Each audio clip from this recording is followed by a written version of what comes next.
سے پہلی بات تو یہ یاد رکھا کریں کہ جو چیز اللہ کے قرآن میں ہے یا فرمان محمد مصطفیٰ میں ہے صلی اللہ علیہ وسلم، اس پر ہمارا ایمان ہے۔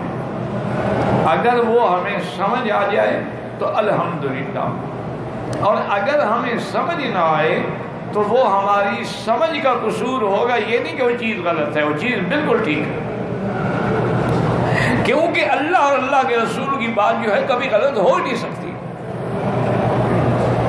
تو اس لیے ہم اس پر ایمان لے آئیں گے، لیکن اگر اللہ نے ہمارے اندر نور ایمان رکھا ہے تو پھر تو بات سمجھنا کوئی مشکل نہیں، اور اگر انسان کے اندر نور ایمان ہے ہی نہیں، اس کے لیے ساری چیزیں مشکل ہیں۔ یہی وجہ تھی کہ ابو جہل کو حضور کا معراج سمجھ نہیں آیا۔ جب حضور پاک نے فرمایا کہ میں بیت المقدس گیا، پھر آسمانوں پہ گیا، سدرۃ المنتہا پہ گیا، حتیٰ کہ میں اس مقام پہ گیا جہاں قلم چلنے کی آوازیں آ رہی تھیں، اور پھر رات بھی ابھی باقی تھی کہ میں واپس بھی آ گیا، تو ابو جہل کے لیے یہ چیز بالکل ایسی تھی کہ اس کا اور کہا یہ ممکن ہے۔ نعوذ باللہ، ہم ٹھیک کہتے تھے کہ اللہ کا نبی جو ہے مجنون ہے، دیوانہ ہے۔ یہ دیوانے والی باتیں ہیں نا کہ آدمی رات بھی ختم نہیں ہوئی اور ساری سیر بھی ہو گئی۔ تو وہ سیدھا ابو جہل غصے میں آ کے سیدھا سیدنا ابو بکر رضی اللہ تعالی عنہ کے دروازے پہ آیا، اور اس کو تو موقع ہاتھ آ گیا نا، جی آج موقع ہے مجھے ابو بکر پہ اعتراض کرنے کا۔ اس نے کہا سمیت ما قال صاحب کا، سنا تم نے تمہارے دوست نے کیا کہا؟ ابو بکر نے فرمایا بھی کیا کہا ہے؟ اس نے وہ سارا قصہ سنایا کہ اسراء ہوا، معراج ہوا، نمازیں فرض ہوئیں، پھر معافی ملی۔ وہ کہنے لگا ابو جہل ابو بکر یہ مانتے ہو کہ ایسا ہو سکتا ہے؟ تو حضرت ابو بکر نے اور کچھ نہیں پوچھا، صرف ایک بات پوچھی، کہا ابو جہل تم نے سنا ہے حضور پاک نے یہ فرمایا ہے؟ انہوں نے کہا میں ابھی سن گیا، صدق رسول، حضور نے سچ فرمایا۔ کیا ہے کہ ابو بکر کے اندر وہ نور ایمان موجود تھا۔ اس نے کہا تم یہ مانتے ہو؟ اس نے کہا ہم تو اس سے بھی بڑی بات مانتے ہیں، اگر جبریل آ سکتا ہے جا سکتا ہے تو اللہ کا نبی کیوں نہیں جا سکتا؟ حضور تو جبریل سے افضل ہے۔ اگر جبریل آسمانوں سے اتر سکتا ہے اور پھر آسمانوں پہ واپس بھی جا سکتا ہے، اور اس کے جانے کا بھی یہ ہے کہ وہ لمح البصر، پلک جھپکنے میں اوپر چلا جاتا، حتیٰ کہ ایک روایات اسرائیلی میں آتا ہے تو اسرائیلی روایتوں کا اعتبار تو کوئی نہیں ہوتا، علماء صرف معلومات کے لیے کتابوں میں لکھ دیتے ہیں، ورنہ اسرائیلی روایات جو ہے لا نصدق ولا نکذب، ہم تصدیق کریں گے نہ تکذیب کریں گے، جو قرآن حدیث کے موافق ہے لے لیں گے، جو مخالف ہے پھینک دیں گے۔ تو ایک اسرائیلی روایت میں یہ بھی آتا ہے کہ ایک دفعہ اللہ کے پیغمبر نے جبریل علیہ السلام سے پوچھا کہ جبرائیل اتنی بڑی مسافت جو ہے کہ ایک زمین سے آسمان تک 500 سال کا سفر ہے، تو 7 آسمان مانا 3500 سال آدمی چلے تو پہنچے گا، تو تم کتنی دیر میں آ جاتے ہو؟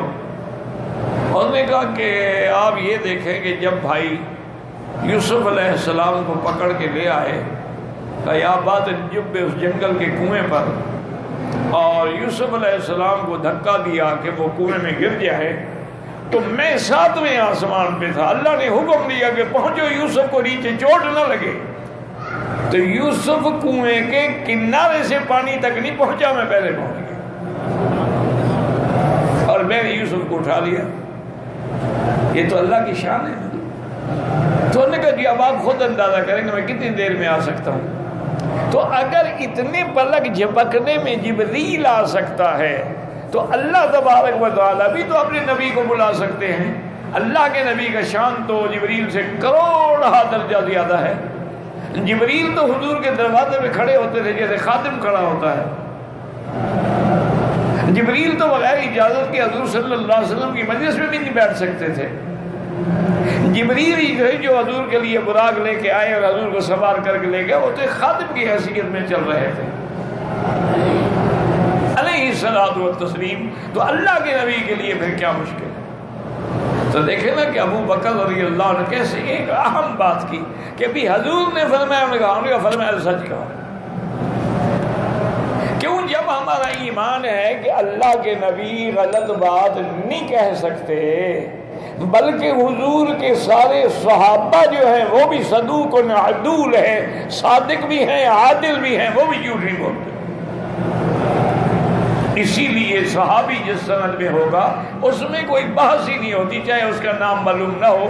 اتنا لکھ دیتے ہیں ممن صاحب النبی صلی اللہ علیہ وسلم، یہ وہ بندہ ہے جس کو حضور کی صحبت نصیب ہے. نہ بھی ہو سند میں کوئی خلل نہیں آتا، کیونکہ الصحابۃ کلہم صدوق وعدول. اگر غیر صحابی ہو، نام نہ ہو، تو پھر کہیں گے رجل مجہول، یہ پتہ نہیں کون ہے. تو اس لیے ہمیشہ یاد رکھیں کہ اگر تم عقل لڑاؤ گے تو پھر مسئلے سمجھ نہیں آئیں گے، لیکن جب تم اپنے آپ کو نور ایمان کی روشنی سے دیکھو گے جو اللہ نے ہر مومن کو عطا فرمایا ہے، یخرجہم من الظلمات الی النور، اللہ ان کو شرک و بدعات کے اندھیروں سے نور ایمان کی طرف لے آتے ہیں. تو جب وہ نور ایمان موجود، اس لیے ہمیشہ یاد رکھیں کہ جو بھی ایسی باتیں آئیں، اب عالم ارواح کی باتیں ہمیں کیا پتہ ہے، عالم مثال کی باتیں ہم نے وہ عالم ہی نہیں دیکھا. عالم برزخ کی باتیں ہم نے وہ عالم برزخ دیکھا ہی نہیں ہے. بس جو ہے قرآن میں حدیث میں اس پر ایمان نہ زیادہ کرو نہ کم کرو. حضور نے فرمایا کہ قبر میں عذاب ہوتا ہے، بس ہمارا ایمان ہے کہ عذاب قبر حق ہے. حضور نے فرمایا کہ مومن کے لیے قبر کو کھلا کر دیا جاتا ہے، ہمارا ایمان ہے. حضور نے فرمایا کہ مومن کے لیے جنت کی طرف کھڑکی کھول دی جاتی ہے، وہ جنت کو دیکھتا رہتا ہے، آمنا برسول اللہ. حضور نے فرما دیا بس ہمارا ایمان ہے.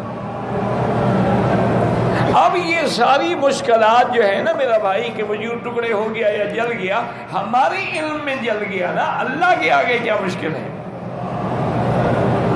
ایک آدمی نے اپنی بیٹوں کو نصیحت کی اور وصیت کی کہ جب میں مر جاؤں تو مجھے آگ لگا دینا، اور میری آگ جو ہے وہ جب میرا بدن راکھ بن جائے اس راکھ کو اکٹھا کر کے لے لینا، اور ایک حصہ جو ہے اس کا جب ہوا چلے کوئی طوفان آئے تو اس میں اڑا دینا، اور ایک حصہ جو ہے وہ جا کے سمندر میں ڈال دے. وہ مر گیا، اولاد نے جلایا، اور جب وہ سب کچھ ہو گیا اللہ نے حکم دیا کہ اے دریا نکالو مٹی میرے بندے کی، ہوا مٹی اکٹھی کرو، حکم دیا کھڑے ہو جاؤ، زندہ ہو کھڑا ہو گیا. اللہ نے فرمایا کیوں کیا تم نے ایسا؟ تم تو ماننے والے ہو، مسلمان ہو، پھر کیوں اپنے آپ کو تم نے جلایا آگ میں؟ کہا اللہ آپ جانتے ہیں، خوفاً من عقاب، کہ تیرے عذاب کے ڈر سے میں نے کیا کہ جب جل جاؤں گا، راکھ ہو جاؤں گا، راکھ اڑ جائے گی تو پھر کہاں بھی یہ عذاب ہوگا. اللہ نے فرمایا تم نے میرے ڈر سے کیا، جاؤ میں نے تمہارے گناہ معاف کر.